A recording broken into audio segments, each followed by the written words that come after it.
Bonne journée les pirates, j'espère que vous allez bien, moi ça va bien. Bon, aujourd'hui c'est, vous voyez, hop, au bord de la mer et on va aller voir les bateaux aussi. Et puis on va, voilà, on va faire une vidéo qui comprend tout à fait ce que le thème du jour, c'est impossible de rater sa vie. Impossible de rater sa vie.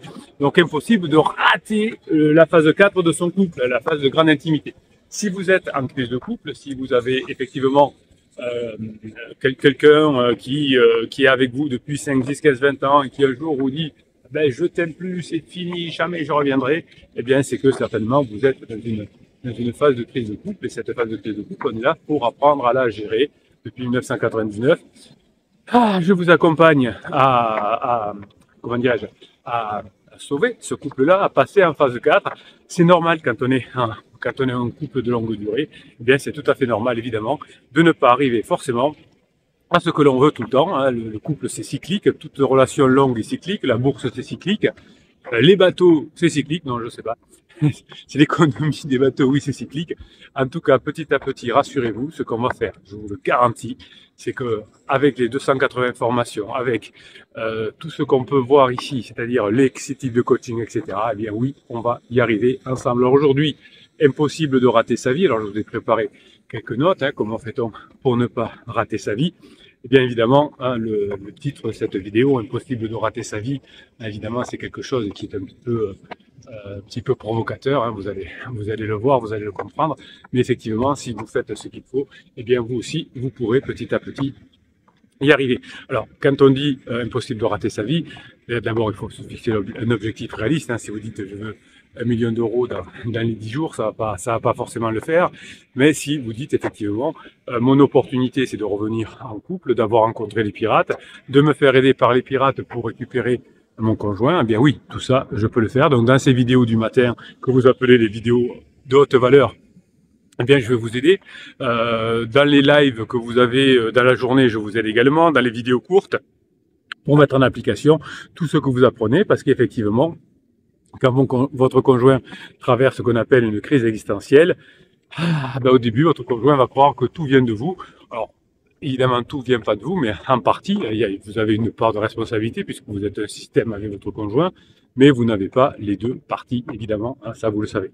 Donc finalement, quand votre conjoint a ce sentiment diffus de mal-être hein, qui va l'entraîner dans sa crise de couple, quand votre conjoint ne se sent pas à sa place, quand il manque de joie, quand il se fatigue vite, eh bien, au bout de tout ça, qu'est-ce qu'il y a? Il y a un quotidien qui s'était installé et petit à petit, une idée qui disait que dans la tête de votre conjoint, finalement, il s'est dit, mais si ça venait pas de moi, et si ça venait de mon conjoint. C'est ça qui a fait que, finalement, votre couple s'est étiolé petit à petit, que si vous n'aviez pas trouvé cette team de pirates, cette façon de voir les choses, cette équipe qu'il a avec vous, eh bien, vous aussi, vous auriez pu vous séparer comme tonton Janine, comme les petits cousins. Donc, finalement, votre conjoint croit que le malheur, il vient de vous, mais le malheur, il vient de personne, il vient du cycle, hein, aussi de la fin de la phase de sécurisation. Alors peut-être qu'effectivement, vous n'avez pas... Tiens, il y a les pêcheurs là. Hop, si on avait pêché un petit peu... Non, on continue à bosser, Bruno. Reste concentré dans ces vidéos de 7 heures. Ça suffit. Donc, si vous faites évidemment ce qu'il faut, il y a des chances que ça puisse s'améliorer. Donc quand on souffre, évidemment, on cherche une cause, vous êtes en souffrance, donc vous dites ça vient de mon conjoint, et c'est vrai, hein, parce que la crise de votre conjoint n'est pas facile à vivre, hein, on peut le dire, et votre conjoint c'est pareil, hein, vous êtes la personne la plus proche, et la personne la plus proche, évidemment, c'est la cible idéale. Et cette cible idéale, évidemment, au début on va la critiquer, on va tout faire pour l'éloigner, on va tout faire pour s'en séparer. Et petit à petit, qu'est-ce qui va se passer? Eh bien, votre conjoint va croire qu'il aime quelqu'un d'autre ou qu'elle aime quelqu'un d'autre. Donc, on peut s'inspirer de réflexions, de philosophiques, pour se dire comment on fait pour passer cette étape compliquée de notre vie. Hein. Reprendre, hop, on va faire comme ça, là, voilà. Tuc. Donc on est reparti, j'ai un petit problème de caméra, donc hop, ça m'a fait bugger, ça continue à faire bugger, donc on va trouver une solution. On trouve la solution, il y a toujours des solutions puisqu'il est impossible de rater sa vie, vous l'avez compris, c'est le thème de... Voilà, alors vous savez que j'adore vous parler en live, on fait souvent des lives dans la journée, et les vidéos que je vous tourne le matin, vous voyez là, c'est avec les bateaux au bord de la mer. D'un côté, il y a les bateaux, de l'autre côté, il y a la mer. Donc, c'est pratiquement en live. Donc, je fais pas de coupure, hein, sauf là où la caméra est passée un petit peu en live. Bon. Donc, pourquoi il est impossible de rater sa vie? Revenons à nos moutons. Revenons, on reste concentré, même si, s'il fait beau, qu'il y a des bateaux et qu'on se régale. Eh bien, pourquoi il est impossible de rater sa vie? Eh bien, parce que rater sa vie, c'est une construction de l'esprit, une histoire qu'on se raconte. Personne ne peut fondamentalement rater sa vie, car vivre, c'est déjà être en vie. Ah, pas bête le capitaine! Et ouais, vivre, c'est déjà être en vie. On peut pas se le cacher. Et finalement, personne ne peut rater sa vie. C'est une expérience, la vie en soi, et on va la construire. Déjà, être en vie, c'est une expérience, mais l'histoire qu'on se raconte, elle peut nous faire souffrir. Par exemple, dire, ben, mon conjoint, il avait pas à faire ça, mon conjoint, je veux pas qu'il fasse comme ça, mon conjoint, il m'a trahi, et mon conjoint, et non. Ben, il y a des cycles dans la vie, et ça, on n'en est pas maître. Moi, j'aimerais bien qu'il fasse beau toute l'année, mais la nature, peut-être qu'elle aime pas. Voilà, donc il faut trouver le bon compromis. Sachez que là, en ce moment, vous êtes en souffrance, hein, parce que votre conjoint vous a dit qu'il ne savait pas, peut-être qu'il vous aimait plus, peut-être qu'il a trouvé un autre appartement. Et sachez que chez votre conjoint, quand on est ensemble depuis longtemps et qu'on traverse une crise, il y a beaucoup aussi de culpabilité, il y a beaucoup de souffrance, il y a beaucoup de honte. Et effectivement, votre conjoint qui se dit: je ne comprends plus, hein, qu'est-ce qui m'arrive, je ne trouve plus de sens à ma vie, ça vient peut-être de mon conjoint, donc il va essayer de voir si en s'éloignant de vous, ça va mieux. Évidemment, ça ira pas mieux, avec pansement, ça va finir par aller mal aussi, avec les petits copains, les petites copines qui, nouveau, ça va mal aller au boulot, donc votre conjoint se dit, je ne sais plus, je ne comprends plus comment la vie fonctionne. Comme vous, avant de trouver cette chaîne YouTube, cette team des pirates, vous ne saviez plus comment fonctionne un couple. Donc finalement, personne n'a le mode d'emploi secret d'une vie. Évidemment, parfois, au moment de la crise, eh bien, on se sent, comment dirais-je, pas équipé, on se sent à la vie. Vous savez, cette expression vie de j'aime pas être vulgaire, mais vie de on a cette une de merde avec de l'humour noir, hein, finalement. Si vous êtes allé sur le site vie de il y a des personnes qui aiment bien raconter toutes leurs galères, et toutes leurs galères, effectivement, ça finit par faire du mal. Donc il y a le cap, souvent autour de la trentaine, autour de la quarantaine, hein. C'est pas les mêmes crises, vous avez des formations spéciales, crise de la quarantaine et crise de la trentaine. C'est pas tout à fait la même, alors ça peut décaler de quelques mois, de quelques années, ça dépend des personnes, c'est pas 30 ans pile, c'est pas 40 ans pile, des fois c'est plutôt vers la cinquantaine, mais tout le monde a cette notion où le corps commence à vieillir, et donc on se pose les questions, les bonnes ou les mauvaises, mais c'est comme ça. Donc votre conjoint se pose des questions par rapport à sa propre mort. Qu'ai-je fait de ma vie jusqu'ici? Est-ce que j'ai réalisé mes rêves? Suis-je heureux? La finitude du temps lui saute au visage, etc. Et donc finalement, il a beaucoup d'angoisse. Donc sachez que votre situation n'est pas enviable si votre conjoint vous a dit je ne sais pas si on va rester ensemble. Votre situation n'est pas enviable, vous êtes en souffrance quand votre conjoint justement hésite. Mais sachez que pour votre conjoint, c'est terrible. Donc pourtant, votre conjoint, comme vous, ne ratera pas sa vie, puisque on est en vie, hein, on ne peut pas rater sa vie puisqu'on y est déjà dedans. C'est comme si on dit j'ai peur de rater le train alors qu'on y est déjà dedans. Donc cette vie que vous avez aujourd'hui, elle est cyclique. Donc ce que vous faites avec votre conjoint, c'est que il y a des cycles, hein. Là vous êtes dans un cycle peut-être qui est un peu difficile, donc vous allez vous projeter dans le cycle suivant, la phase 4, la phase de grande intimité, et tout ça va vous aider. Ce que fait le capitaine, là, c'est qu'il dit ce qu'il fait, il fait ce qu'il dit. Par exemple, je vous dis que dans la crise de couple, il fait beaucoup bouger parce que le corps a besoin de bouger pendant une crise. On peut bouger en écoutant des formations du capitaine, en écoutant des vidéos. C'est ce qu'on fait là, vous voyez, je vous parle et en même temps, je marche. Ça bouge mon corps et ça me donne les meilleures idées pour vous les donner. Et ça, je sais que vous adorez. Donc, votre conjoint, qu'est-ce qu'il fait quand il est en souffrance? Eh bien, il va utiliser ce qu'on appelle un mécanisme très connu qu'on appelle la projection. C'est un mécanisme de défense.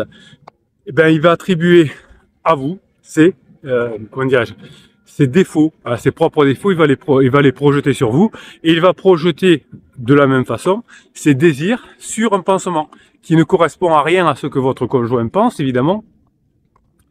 Mais votre conjoint, qu'est-ce qu'il va faire? Il va dire mon pansement est terrible, il est super chouette, super cool. hein, c'est mon âme sœur, etc. Donc il projette ce qu'il aimerait, ses désirs, et ses souffrances, il les projette sur vous. Donc c'est pour ça que vous comprenez pas, même si vous avez quelques défauts, même si vous faites pas toujours ce qu'il faut, bien oui, vous ne comprenez pas forcément ce que dit votre conjoint. Donc finalement, ce qui se passe, c'est votre conjoint se dit mon conjoint me fait souffrir, mon conjoint ne me comble pas. Et il y a ce que j'appelle aussi les biais d'autocomplaisance, c'est-à-dire qu'on a une tendance à s'attribuer les réussites, c'est grâce à moi, et à blâmer par des facteurs externes nos échecs, hein, c'est-à-dire c'est la faute des autres, de mon conjoint, etc. Donc quand on vit une crise existentielle comme votre conjoint, on a un mal-être profond, personnel, et plutôt que d'en assumer la responsabilité, votre conjoint, hein, pour lui c'est difficile, c'est douloureux, il lui dit si tu veux comprendre qui tu es, regarde ta vie. Hein, et donc il vous dit ça à vous, c'est finalement regarde, tu m'as fait souffrir, regarde, c'est pas possible, et il se regarde pas lui. Vous, qu'est-ce que vous allez faire ici avec les autres pirates? Eh bien, vous allez faire ce qu'il faut. Avec les autres pirates, vous allez vous dire, eh bien, moi maintenant, je viens de comprendre grâce au capitaine que je peux pas rater ma vie, donc je vais me former pour sculpter ma vie comme je veux. Et ce que va me dire mon conjoint, c'est-à-dire les déclaratifs, eh bien, les déclaratifs, on va les laisser tomber. Hein, les déclaratifs, on va dire, bon, bah, écoute, t'es bien gentil, entre guillemets, dans la tête, on ne lui dit pas, mais je vois que tu me fais une auto-projection. Et un biais d'autocomplaisance, puisqu'on est très autocomplaisant avec vous, hein, quand je vous ai en coaching souvent au début, vous me dites Bruno, vous comprenez, mon conjoint il est très méchant et moi je fais ce que je peux, etc. C'est vrai, vous faites ce que vous pouvez. Et ça, je sais que vous êtes des bosseurs. Si vous êtes arrivé sur cette chaîne, c'est que vous êtes des bosseurs. Vous n'êtes pas là pour manipuler votre conjoint. Là, vous êtes des vrais bosseurs. Mais n'empêche que vous avez cette part de responsabilité. Tiens, tenez, regardez. Hop. C'est pas beau. On va faire un petit tour comme ça. Le tour du phare. Voilà. Tac. Et puis, oui, c'est bien joli, mais il faut continuer à bosser quand même. Donc quand vous êtes en souffrance, et votre conjoint aussi, finalement, on va projeter sur l'autre, et vous êtes devenu, pour votre conjoint, le symbole de ce qui ne va pas.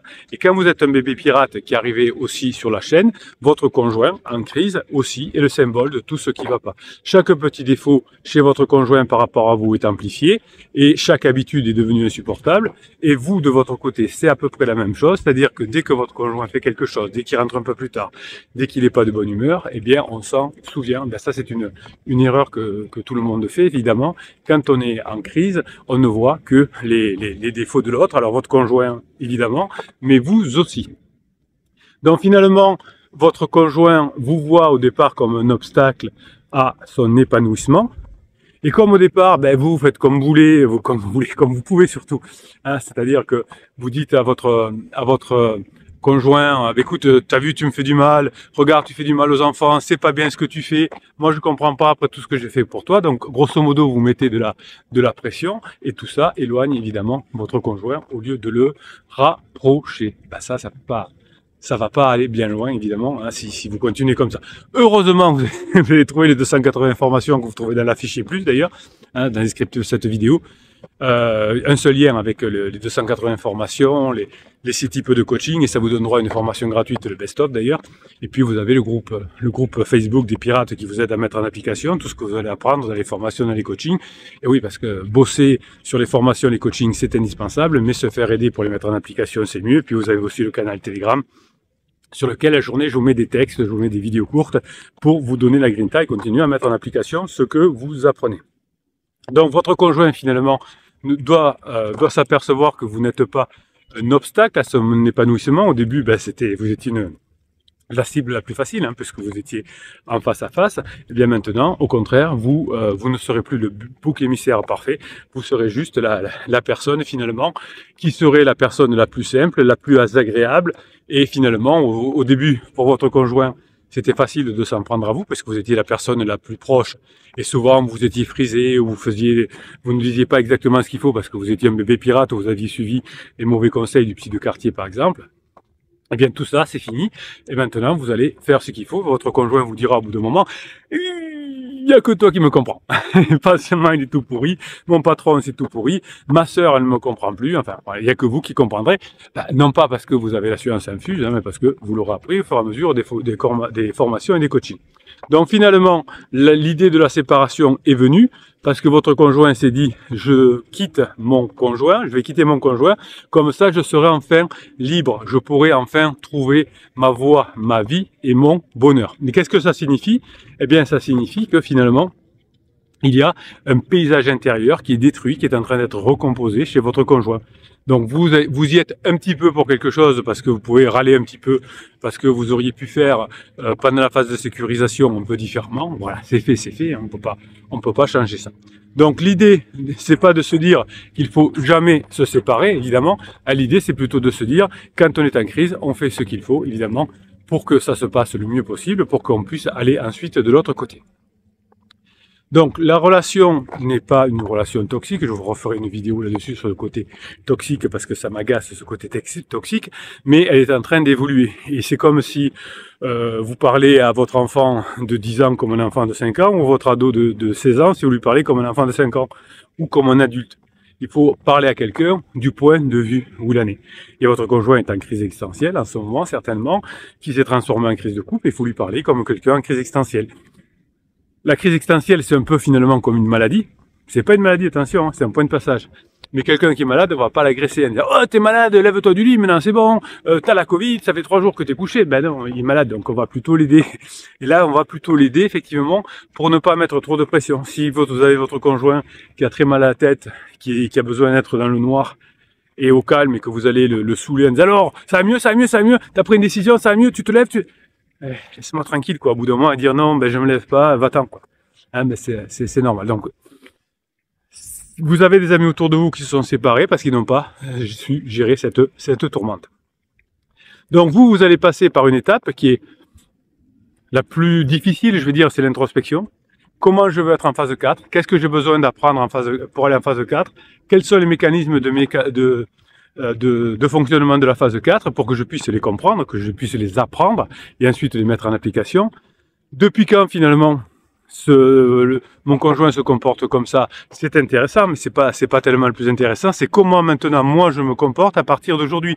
Parce que notre conjoint, effectivement, il a des souffrances, comment dirais-je, il a des griefs contre vous parce qu'au début de la crise, vous n'avez pas su trop gérer, et maintenant vous allez gérer effectivement votre conjoint d'une façon tout à fait différente, et ça va vous permettre de changer de cap, et finalement de vous dire, bien, au travers de tous les témoignages de pirates qui sont revenus en couple, tous les témoignages que donne le capitaine ou que les pirates donnent eux-mêmes, eh bien, j'ai bien compris que finalement, cette crise, elle est très gérable. Elle est difficile, hein, vous souffrez beaucoup, ça vous demande du boulot, ça vous demande de vous remettre en question, ça vous demande d'avoir cette introspection, comment je me comporte, comment je dois me comporter, qu'est-ce que je veux, et ensuite, ça vous demande d'apprendre à le mettre en application. Voilà. Il y a quelques années, les couples traversaient aussi des crises, mais comme le couple était encerclé, entre guillemets, dans un clan, eh bien le clan servait d'amortisseur. Hein, ça allait pas dans le couple, mais bon, voilà, on allait voir un peu plus les cousins, un peu plus les grands-parents, on se voyait un peu moins, on se faisait la gueule, mais c'était pas très grave, et ça finissait par passer au bout de quelques mois. Eh bien, vous, c'est pareil, sauf que souvent, aujourd'hui, on a déménagé, on est loin de sa famille, de ses cousins, puis on est en phase de sécurisation, c'est la fin, donc on a passé beaucoup de temps au boulot, à construire la maison, le foyer, entre guillemets, les enfants, etc. Donc on n'a pas un entourage aussi fort que ce qu'on avait pu avant, qui finalement, le couple était encerclé là-dedans et ben, ça passait, quoi. Ça finit, on se voyait moins et puis ça finissait par passer.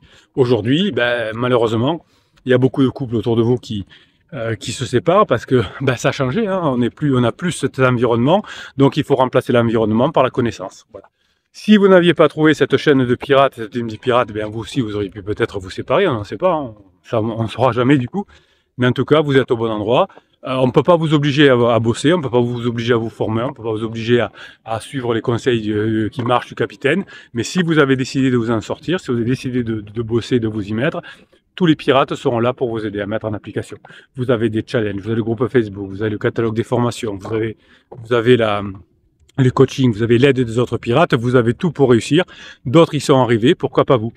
Vous allez être un exemple pour vos amis, vous allez être un exemple pour vos enfants plus tard quand ils traverseront aussi leur crise de couple.